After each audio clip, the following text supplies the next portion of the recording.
I know how he speaks, I know how he guides me, I know what's happening. Those that he's like stupid, you know. In today's episode, Adrienne and I talked to Selene. She is a fellow yoga teacher with an amazing, amazing story of using her breath to overcome unexpected and unforeseen illness. So let's get into it. We have a very special guest today, and her name is Selene. Selene is a yoga teacher in the San Antonio area, and we are so excited to hear her story. Mia and I don't really know Selene because we just started to get to know her. She reached out to us when she saw our podcast going live, and we are super excited that she's willing to share her yoga journey with us. So Selene, will you just give us a little bit of background about you, who you are, where you came from, all that good stuff? Sure. I'm a military brat, so I'm kind of from everywhere, but I've been back in San Antonio for like 5 years now. And I live here with my husband and my 2 kids, and we all are just kind of doing our things in the world. So you grew up in the military? I did, yeah. My dad was Army. So you moved around a lot? A lot, yes. Do you have one place that you call home? We always called Texas home. That's great. We were always trying to get back here, so. That's great. How old are your children? My daughter is 15. She's in driver's ed. Oh, I know that feeling. And then my son's about to turn 13. Oh, wow. So I have a 13 and 16. Oh, yeah. And one is turning 14, and then next month is 17. Oh, God. 2 girls. Oh, nice. Yeah, they're killing me. Keep going. Let me hear more about you. Let's see. Well, as far as my yoga journey goes, actually the very first time I took yoga was my senior year of high school right here in San Antonio. Nice. And I just loved it. You know, I was a gymnast and a rock climber and an ice skater. Well, before I moved to San Antonio, that kind of fell apart when we moved here. Yeah. But so I was always really physically active. And so I just tried out a yoga class at a local gym and loved it. And I stuck with it for a while, but it was a lot of off and on. You know, I moved to Austin. I was a college kid, so if I wasn't too hungover or too broke, I'd make it to yoga. Right. And then kids came along, and so that made practice hard. Mm-hmm. And then we moved to San Antonio, and this was pre-COVID, and we lived downtown. There was a yoga studio walking distance from my house. Oh, that's awesome. Was that the first time that you actually went to a yoga studio then? That was the first time where my practice got regular and serious. Gotcha. And it was also where I met who was eventually to become my teacher, my mentor, who I ended up doing teacher training with. That's and awesome. is like one of my besties in the whole world. I love her. And so, yeah, that's kind of how I ended up in her teacher training after working with her for about 3 or 4 years. What do you think stuck? When you came back to San Antonio, you had that neighborhood studio. Yeah. What stuck this time in comparison to before? Well, a lot of it was the freedom and the ability to get to classes. My kids were school age at that point, so I had free time that I didn't before. But aside from that, it was the feeling that you get in that perfect flow, that zen, where you sort of just transcend the studio, that you transcend your body, and it's just movement and breath, and it's just so elegant. Yes. So what is the lineage that you learned from? Like, what's your yoga lineage? So basically, my teacher, Lena, she comes from like Iyengar, and she's got that kind of whole history. For me, I do Hatha Vinyasa. Great. So yeah, I kind of I like to feel like almost like I'm dancing when I do yoga. I like the movement and the flow. And actually my mentor, Lena, she teaches very differently than that. She's very like anatomy and alignment but those two things blend so beautifully together. Yes. Because if you want that real flow, you have to know what your proper alignment is and how your anatomy works. And so, I like the blend. We find that, like, for Mia and I, we find that, like, the alignment base helps us to find the shape we want to make in our body, but then bones don't move bones, muscles move bones. So the more that you can say, you know, squeeze or pinch or lengthen or reach, stretch, all those words, that gets muscle engagement without judgment. Yep. Right? Yep. Without judgment. I love that. Yeah. So it does took you a little bit of time to find kind of your yoga home. It really did. Yeah, it really did. But once I found it and then I found my yoga people, my community, I never knew how enriching and valuable yoga community could be. Oh, it's everything, right? It is. It really is. I had no idea when I took teacher training how differently the course of my life would go, and wonderfully. It's so cool. Yeah. And I bet you still are friends with a lot of people you went through training with. Yeah. We're my best friends. Yeah. Yeah. And at what point did you choose to do your teacher training? How long was it into finding that studio? I finally, I'd been thinking about it for a year or two, and I felt really sort of nervous to do it. It's a huge commitment in time and resources, time away from your family, all that stuff. So I thought about it for about 2 years before I finally bit the bullet and did it. And I did teacher training actually in 2020 during the height of the pandemic. We were all still in lockdown. I mean, we had just gotten past wiping our food down with Clorox wipes, you know? Wow, we had just, and I was so nervous because I was like, oh my gosh, what if someone gets sick or, but luckily everyone was really kind of on the same page about safety and all of that. None of us got sick the whole training. That's awesome. So you still met in person during the during the COVID? Yeah, we did. That's awesome. Yeah, it was That's pretty awesome. intense, but That's it was so impressive. good after being locked away for almost a year, completely isolated. And then to come into this, and it was all women. It was ages 17 to, I think the oldest lady was maybe in her late 40s, early 50s. And it was just this all women. And it was so powerful. Yeah. I love that so much because that to me, going through, oh, don't worry about it. We hit these things all the time. You're going to make a little bit of noise. We're not perfect. We never fucking plan to be perfect. But, going through something like that and having that kind of connection with people, did you learn anything really eye-opening about yourself? Oh, absolutely. Oh, I learned a lot of things about myself. Yeah, that teacher training really took me deep, and I really started to find a lot more softness in myself than I realized I had, a lot more gentleness and compassion. And yeah, I just discovered that this sort of hard toughness was really a shell. Yeah. And that I really didn't need it. And so it just kind of all started dissolving. I feel more like myself now than I ever did before. It's amazing. Yeah. That's amazing. So then after your teacher training, I'm assuming that before teacher training, you may have noticed that yoga is just the physical asanas 1/8 of it, right? Oh, yeah. So when did you start to notice, or how did you notice yoga coming off your mat into your life? That was definitely before teacher training. That was one of the things that led me to want to deepen the practice even more and go ahead and take the training, was noticing you get that yoga high, right after class, and you're like, but then all of a sudden you it sticks with you longer and longer. Excuse me. It sticks with you longer and longer, that yoga high. And, I wanted that feeling. And I noticed then that I also, I was more patient with my kids, and I didn't get so angry when someone cut me off on the road. And oh my God, I found the same way. I was so much more patient with my kids. That's so crazy. Yeah, I really discovered that yoga makes me a much nicer person. That's my big thing. Whenever I close class, I always say to my students, bring your friend, bring a non-friend, bring somebody you're not too crazy about. Yeah. Because yoga's going to make them nicer. Yep.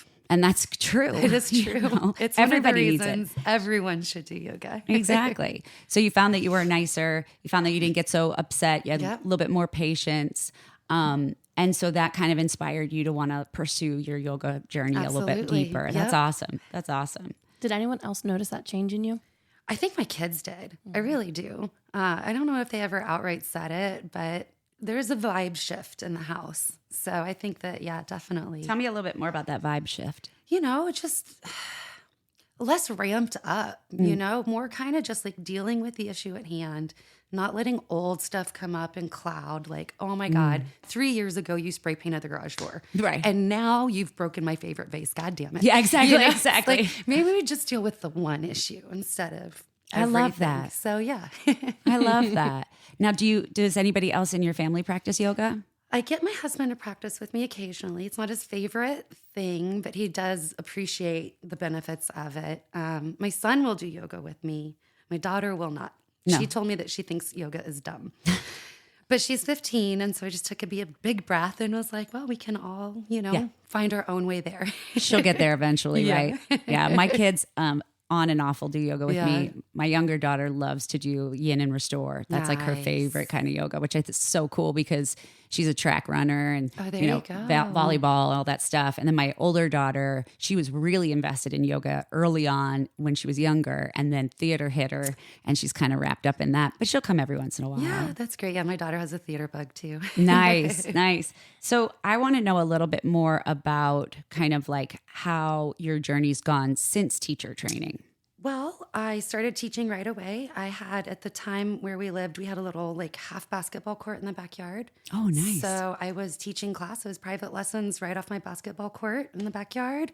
And that's how I started. And some of those same clients are still coming back to me now that I'm teaching other places. That's awesome. So yeah, I pretty much jumped in right away, created my LLC, and like I just really went for it. What's the name of your LLC? Moonvine Yoga. I love that. Yeah. I love that. So I know the tagline is "We can bloom even in the dark," because like it was COVID, and it was like we were all so, and at the same time I was having this beautiful epiphany, and so it just felt very apropos.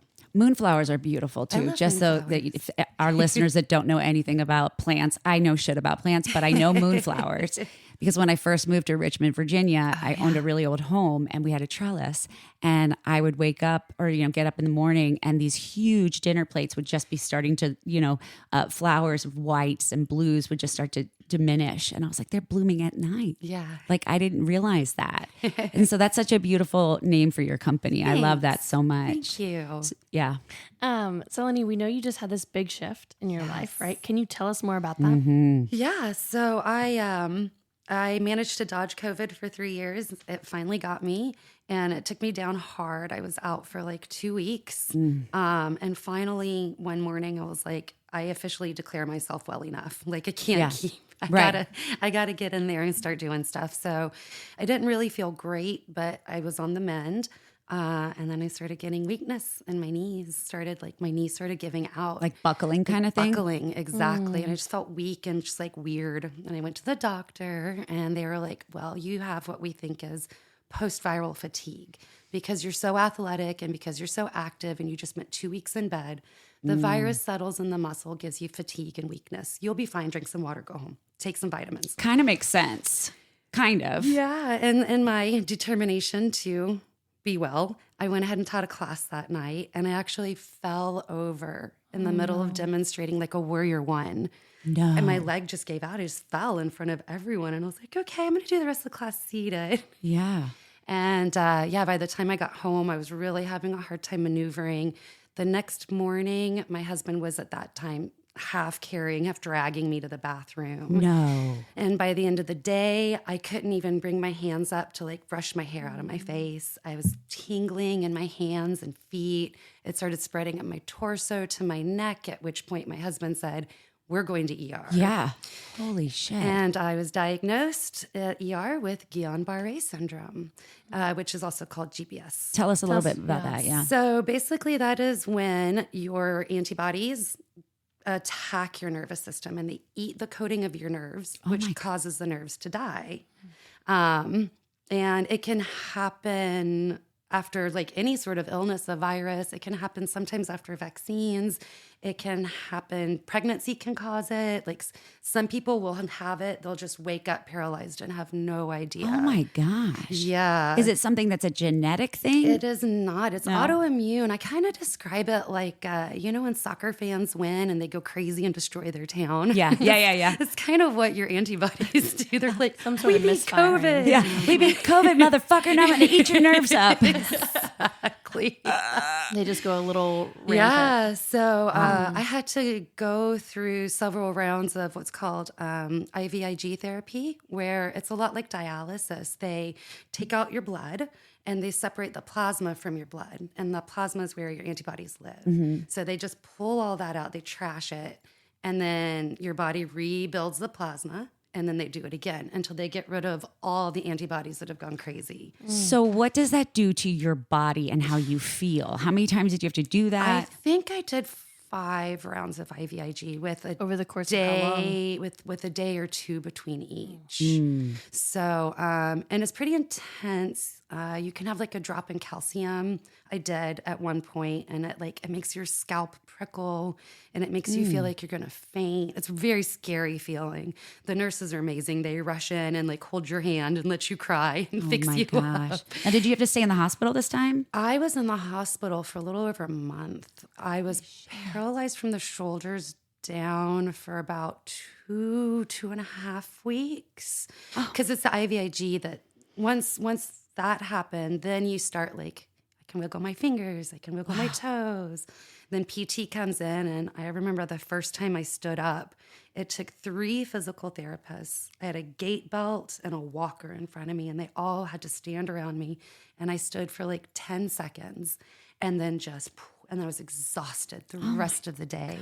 And then the next day I stood for 30 seconds. And then the next day only 2 people helped me. And it just baby steps until I finally was able to get out of the neurotele ward, and I went down to the physical therapy ward. But I mean, I had a line from my jugular into my heart. Is that a PICC line, right? They called it an IJ line, intravenous jugular line. So yeah, from my, so that, and they had to have like wound care, make sure I wasn't getting infected, and it was crazy. And so once I started physical therapy and working with the PTs, they realized pretty quickly that my mind-body awareness was stronger than what they were used to seeing in a lot of their patients. Yes. And so they immediately started incorporating asana into my therapy.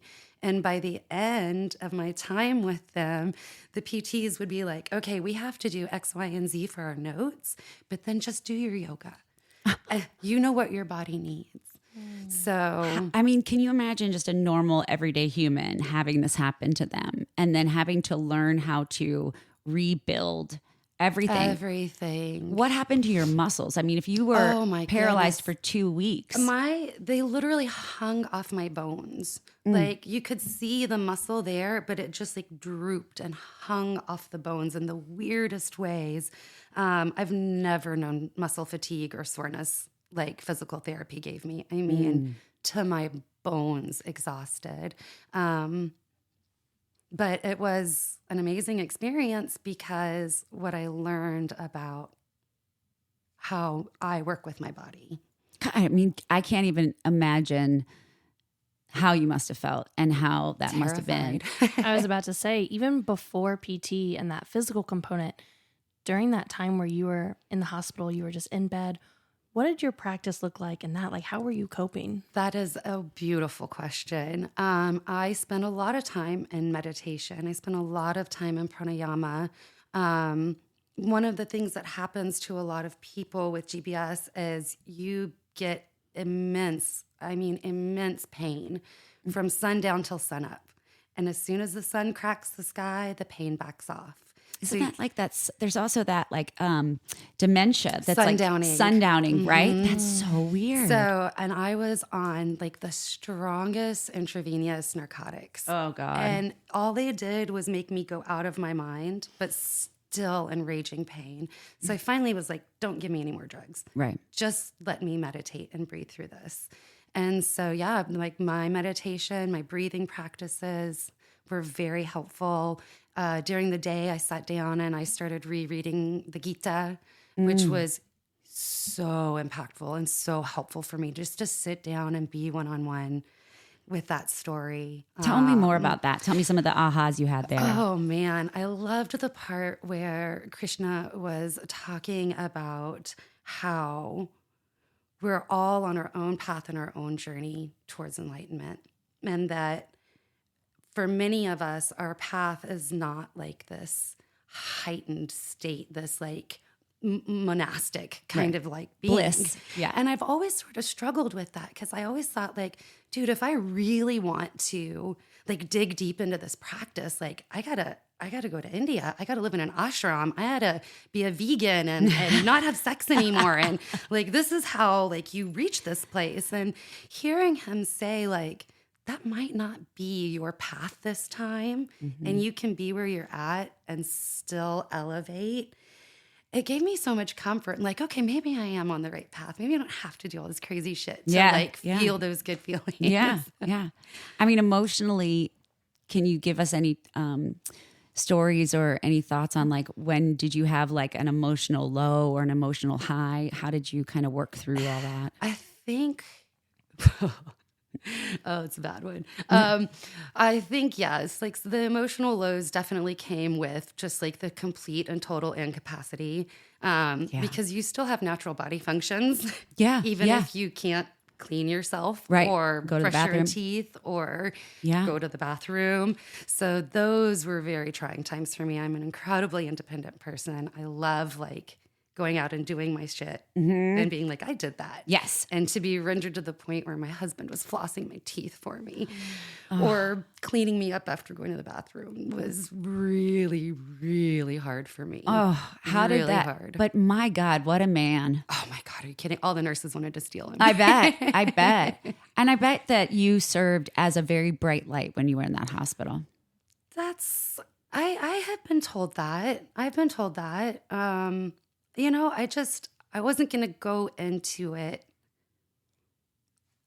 not believing that I was going to come out of it. Mm-hmm. And so that was always like my mother-in-law started talking about like getting one of those, you know, the chairs that go up the wall. Oh, it's like a rascal on the wall. Yeah. Because we live in a condo, so it's like stacky high. And she's like, "Well, where can I get this chair installed?" And I'm like, "No, I'm going to relearn how to walk." Now, what with GB, is it something that you can come back for? Like, is it rare for someone to not be able to walk again, or how does it work? So for the most part, people do come back from it. I came back from it incredibly quickly. I was going to say, how long total? They told me I could expect to be walking within 6 months. I was walking within 3 weeks. Wow. Yeah. So That's incredible. And I credit a lot of things to that. One is just dumb luck. Like you cannot take that out of the equation. Mm-hmm. The other is my yoga and my practice and the yogic lifestyle. It was the love and the support of my family and my yoga people and all of that. Yeah. And I think the IVIG, I think that was a much better treatment than there's two standard treatments. One is, I can't remember what it's called now, but basically they give you medicine that kills your antibodies instead of removing them. Almost like a chemo kind of thing. Exactly. So, and that's what they wanted to do first. And then my doctor said, no.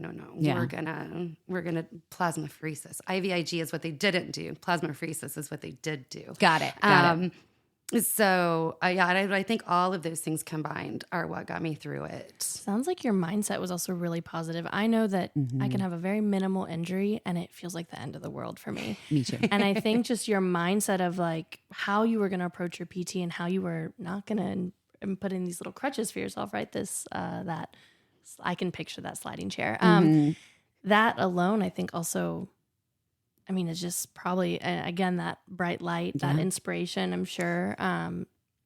Because that's very impressive. That's very impressive. You. Well, I mean, honestly, without the meditation, especially those long, long nights, I don't know what I would have done. That much pain. People aren't equipped to handle pain like that. That's why we have drugs. That's why we have medicine. Exactly. And when that fails, you have no choice. You have got to turn inwards or it breaks you. Mm-hmm. I have a friend of mine that had a really bad spinal injury and she kept having this horrible back pain.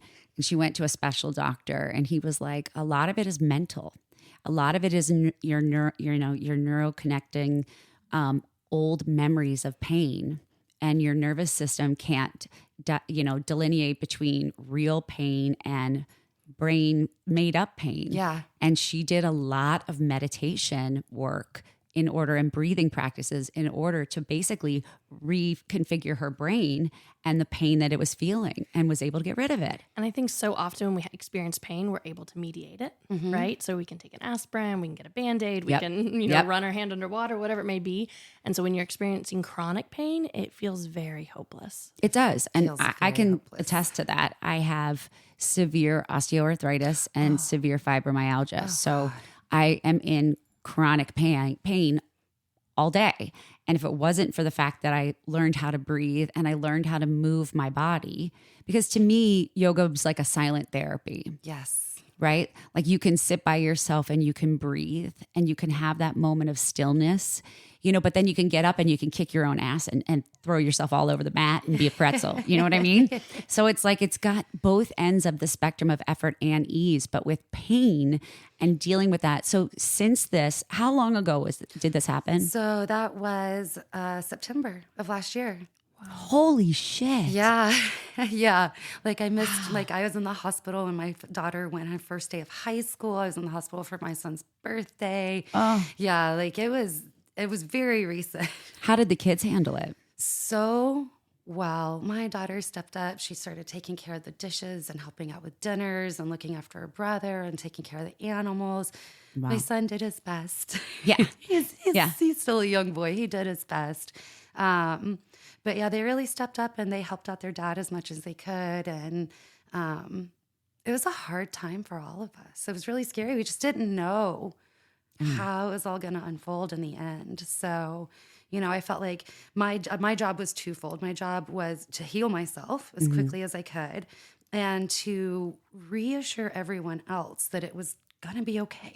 Yeah. No matter what, it will be okay. So you just knew it in your heart that you were going to be okay. I did. I really did. Once we got past the fear of intubation, because that can happen with GBS. If the muscles in the chest give out, then that's what I was going to ask you about. Intubated. Yeah, because you said like it kind of worked up your torso up to your neck. So like what did breathing practices feel like? Breathing practices felt like home. Mm-hmm. They felt like home. They felt like something I was actually in control of. Thankfully, my breath was never at risk. Oh, thank goodness. They monitored me very closely for that. But I will say the one thing that got me through the 2-hour MRI where I couldn't get any sedatives because it was like 3 a.m. And I was like, no, I really want sedatives. And they were like, well, then you'll have to come back tomorrow. And I was like, well, I don't want to slow down my treatment, so I'll suck it up. And maybe it is a form of meditation. Yeah. Maybe it's not. But the way I got myself through that, I'm terribly, terribly claustrophobic. Mm-hmm. So I told myself the story of Harry Potter and the Sorcerer's Stone in my head. The whole story, beginning to end, the whole time I was in that machine. What a great idea. So maybe that was meditation. Maybe it was escapism, but that's how I got through the MRI. I think what you did was you trained your monkey mind. Yeah. Your mind. Yeah. Like your mind is, it's a tool. And like being able to concentrate without, because I always look at my brain as like the worst case scenario handbook. Oh yeah. That's what my brain is. It's just like, what's the shit that's going to go wrong? It's all going to go wrong. Your life is going to be terrible. And so when I stop listening to that and I start listening to my heart, and who I am, and I can get past the bullshit of my head and being claustrophobic and being in an MRI tube for 2 hours would be like torture. It was torture. And you were in pain and you can't move and you're lying there terrified. Yeah. So the fact alone. that, yeah. So I wanted to ask you a little bit more specifically about your breathing. Did you have like one specific pranayama that worked well for you? I did a lot of ratio breathing and I liked that because I could play with my ratios. Explain that to our listeners. So typically ratio breathing is inhale for 4, exhale for 6, but you can of course play with that. Inhale for 6, exhale for 10 or whatever. You can play with your ratios, but it's an inhale for a slightly shorter count than an exhale. Because it calms your nervous system down. Calms your nervous system down. So I did a lot of ratio breathing and I played with my ratios, like how much breath can I take in? How quickly can I let it out? How slowly can I let it out? Just that sort of stuff. I did some 4 corners breathing. That's in for 4, hold. Yeah. Out for 4, hold, on and on. Once I got use of my hands back, I started doing Nadi Shodhana, the alternate nostril breathing. Love alternate nostril breathing. But that took a while for me to be able to use my hands well enough to do that. But once I could, that one was very helpful. Yeah. So nothing fancy, really, like the basics. That's perfect, though. I mean, that's really all it takes. One of my favorites when I'm in a lot of chronic pain, what I'll do is I'll do the same kind of thing, ratio breathing, but I'll add in a hold. and I'll add in a hold at the bottom. So I'll go like breathe in for 4, hold for 6, breathe out for 8, hold for 2, and just kind of do some sort of ratio breathing like that, just to kind of play around, because I think it's almost like it's a pranayama, it's a breathing exercise, but it's also a mental exercise to know that you can calm down yourself and you're in control. Yeah. Yeah. And none of us know that. We're not taught this in school. We're never taught how to move our bodies the right way. No. It's terrible. And even when I'm teaching, like I'll get us working and sweating and hard and huffing and puffing, and then I'm like, okay, child's pose. Remember, you are in control of your breath. You are in control of your heart rate. These things control your life. Yes. But you are in control of them. So now it's time to bring them down. And I'll just watch students like melt. Oh, I love it. I love that. I love that. So when you're, you were talking about earlier, like that you love the dancey kind of feeling, the flow kind of feeling. Before you became a teacher, did you ever have a moment on your mat that everything was blissful, like a pose that you've been trying to get to, or a teacher gave you an aha moment? I've had so many moments like that, really. So many moments. I was training with a girl one day, and there was just something about her class, and she was a sub. I never saw her again. Oh, wow. But it was just like this. She found that rhythm, that inhale, lift, exhale, soften, and it was just so out of my head, out of my body. My body was moving, I was breathing, but I was somewhere else, and it was just magic. That's amazing. Yeah.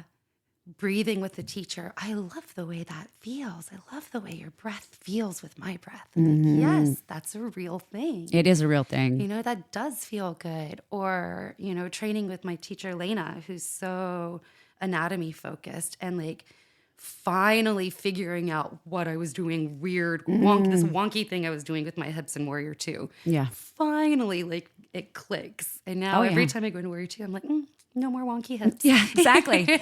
But how hard is that? And people judge themselves so much. The hardest thing that I see a lot is they get in, just getting them in the door, right? Once they're in the door and they start moving and they start looking around the room and they're comparing themselves, or, it's like, hey, get out of your head and just listen to the action that we're asking you to do in your body. We're directing the action, and then we get this energetic transaction. And then you just get to let go. Yeah. That's why I still take classes regularly with other teachers, and I do it because I need that. Absolutely. If I'm only running my class for me, one of two things will happen. I'll start running a class in my head, like I'm directing a class, but for myself in my head, which is no good. Right. Or I get so into it and so lost in it, and then it's been 3 hours and I'm a lump of Jell-O on my mat. Yeah. Yeah. And you know what? Mia and I talk about this a lot, is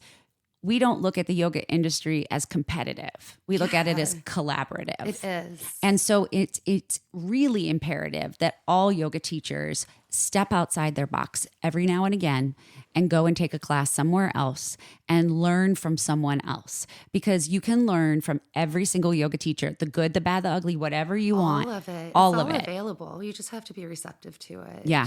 But I know that I learned some of the best things by going outside of my normal studio space, and talking to other people, whether it's listening to my mentor online and hearing his story. There's just so many different things that as a teacher, we have a responsibility to continue to grow so that we're not stagnant with our students. That's right. Yeah, it's so important. And it's fun. It is. That's why it feels good. So it that's does. why we do it. And it's yoga teachers are not millionaires. No, we're not. No, we're not doing this for the money, because the money is not good. Yeah. So if anybody listening out there, if you want to become a yoga instructor, think long and hard about how you're going to afford it, because our energy is really important, and the energy that we give to others should be evenly exchanged. Mm-hmm. But I find that that's kind of what's great about it. You don't get as much money, but you get a lot of love. True. You really get a lot of love. What can other people learn from your story? I hope, and I would want for people to learn from my story, that yoga can save your life. literally. And I think that having a regular practice, and you don't have to have a deep, intense, like high level vinyasa. You don't have to do super advanced asana. Just being in your body, being familiar with your mind-body connection can literally save your life. If you get sick, if you get injured, understanding the connection between your breath, your spirit, your body will help you heal. And it's like an insurance policy. Yeah. So yeah, I think everyone should do yoga. That's lovely.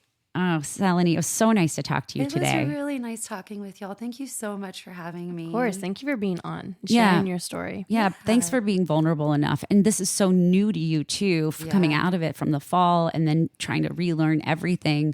So many people can learn from you. So don't forget to follow Selene at Moonvine Yoga. Rate, review, and subscribe our podcast. Listen wherever you can. We can't wait to hear your stories. If you want to be on the show, you can email us at yogachanged@gmail.com. Mia, where can you follow us at? At Yoga Change. We still have the whole discussion. Oh, we already have it recorded. Okay. Perfect. Thanks so much. See ya. Bye, motherfuckers. Man, that was crazy. Yeah. That was a story that I had an inkling based off what she kind of communicated to us before we had this interview, but it blew me away. I mean, I think I've mentioned it. I am someone who is just very easily deterred, when it relates to my physical health. And her story was just so inspiring in how she handled herself. Yes. And in turn held all of her family and friends in support while she was going through something. Absolutely. Absolutely. And the fact that, we didn't know Selene before this. She reached out to us on Instagram, which, by the way, you can follow us on @YogaChanged, just in case you forgot. But she reached out to us. We had no idea her story before. And then learning this, it just kind of solidifies why we're doing this podcast. Right. We want people to understand that yoga is something that they can do when they're not feeling well. It just was so crazy to me to hear about Guillain-Barré syndrome. I know I'm probably saying it wrong, so we're just going to call it GBS from now on. And here's just a quick note. Mia and I are not doctors. We are not giving medical advice on this podcast. We are simply telling a story from the person's perspective and elaborating on how yoga can help or has helped in her case. Yeah, helped in her case. Exactly. So I thought it was crazy that GBS is a neurological condition in which your immune system actually attacks your nerves in your peripheral nervous system. So the fact that she was like teaching and felt a little weak and then completely fell. Knees gave out. Mm-hmm. Yeah. And then the next day, her husband's like dragging her out of bed, like to the bathroom. How scary is that? Yeah, no, very. I mean, she essentially went through paralysis. She was paralyzed from the neck down and is lucky that even her breath stayed with her. Yeah, because that's a really big problem with people with GBS is that they can't cure it. There's no cure for it. And the biggest thing that they can do is prevent any kind of breathing issues or help to alleviate their pain, or I should say. But to know that she kind of went through all of this where her antibodies in her body were eating her nerves, how fucking crazy. Yeah. And that she got through it with yogic breathing, with meditation. And one thing that she said was the love of her yoga community and the support of your yoga community. Mm-hmm. That to me, I think people overlook a lot. We go to the gym, we work out, we leave, we come home. But there's connections that can be made there. And those connections they're life-changing. Mm-hmm. And also, thank goodness her breath stayed with her. She wasn't intubated. Yes. And intubated. Intubated. Yeah, she wasn't intubated. Because I do think her breath work, like that was the theme I heard here. Mm-hmm. This idea of breath work, and ultimately in yoga, we call it pranayama. And pranayama in the word itself is a little bit deeper than breath work. It's movement of your life force through your body. So prana means life force. And so it's driven through there with that breath. But so it's a little bit deeper than just breath work. It's that literal life force moving in and out of your body throughout these different energetic channels. And she was doing that with breath work. And I think that's where she mentioned she had this really strong connection between mind and body that her physical therapists don't see with a lot of their patients. And it carried her. Yeah. I mean, simply it carried her through those dark nights, through a lot of pain, through a lot of just hopelessness. Yeah, I mean, when she was talking about like kind of after sunset until sunrise, how much pain she would be in, and that the narcotics weren't even helping. But what did help was meditation and being able to kind of clear your energy and take a hold of your life force energy, right? And your life force energy rides the wave of your breath. I'll say that again. Pranayama is your life force energy rides the wave of your breath. So you get to control it, right? Think about kids outside running. Breath is up in their heart, up in their chest. They're doing that upper quadrant, kind of anxious breathing. When you're going to sleep at night, you're breathing into your belly. You're calming your body down. It's really that simple, but no one teaches us how to breathe. Yeah, I was going to say, I talked to a lot of my students, whether that was my middle school students or just students in a yoga studio, about how our breath communicates a lot to us, right? If we tune in and notice what's happening in our body as it relates to our breath, we can understand how we're feeling. If we're anxious, if we're excited, if we're overwhelmed, if we're feeling calm, if we're relaxed. And in turn, we can communicate to our body with our breath, right? So you're going to continue breathing no matter how hard you might try. You are going to continue breathing, right? Until that last moment. But it is one of our systems that we can also then in turn control. So we can manipulate it. We can use these tools that we have to communicate and send messages back to our body so we can slow down our breath and communicate to the nervous system, I'm safe, I'm calm. Because I mean, when you think about those moments where you're anxious, your breath is probably very shallow, right? There is very little oxygen getting in. It feeds into these thoughts and these feelings of, I have to get out of here, I have to move, I have to go, right? And so I'm sure in a hospital room, there's nowhere you can go, right? You're hooked up. And she's paralyzed. Literally paralyzed, right? And so using the breath to slow down and to tell the nervous system I'm safe, it probably just allowed her to relax and be in that moment. And even if it was not always comfortable, it allowed her to be in that moment in a way that was so much more peaceful than otherwise. Yeah, I mean, I can't even imagine waking up and being paralyzed one day from the neck down and thinking to myself, like, I'm like Selene, I'm a very independent person. So are you. Like, can you imagine? We can't go to the grocery store. We can't, go downstairs. We can't take a shower. We can't swim. We can't walk. Nothing. No, my back froze on me like one time and it was very... Were you a big chicken after that? I was very, very, very upset. So no, I cannot. I mean, I can imagine, but only in like this tiniest fragment of a sense. Yeah. And so, I mean, it's scary. And for me, again, injuries, that time with my back, it feels so permanent, even though it's like and that's when I have to talk to myself, like, let's think rationally, but it can feel so, so permanent. Mm-hmm. Yeah. And like, what's crazy to me is that there's no cure for GBS, right? And 60% of the patients, it takes them about a year to get full mobility back. Selene was walking in 3 flippin' weeks. Yeah. How is that even possible? Like, she said, it's luck, but it's also the fact that she was able to lean on her knowledge of yoga and her knowledge of her body, her connection to her body. So many of us walk through the day and ignore the signals and the senses that we feel in our body or that are communicating to us, like, hey, knocking, knock, knock, pay attention, right? But by not paying attention, you're walking through life blind. Doing research after meeting with Selene and talking with her, I looked up GBS online. There's tons of information about how yogic breathing can help with this. And Ayurveda, which is or Ayurveda, I'm not even sure how you say that because I'm not that skilled in pronunciation, but that practice of kind of natural medicine and paying attention to your body and how your body interacts with the world around you, nature around you.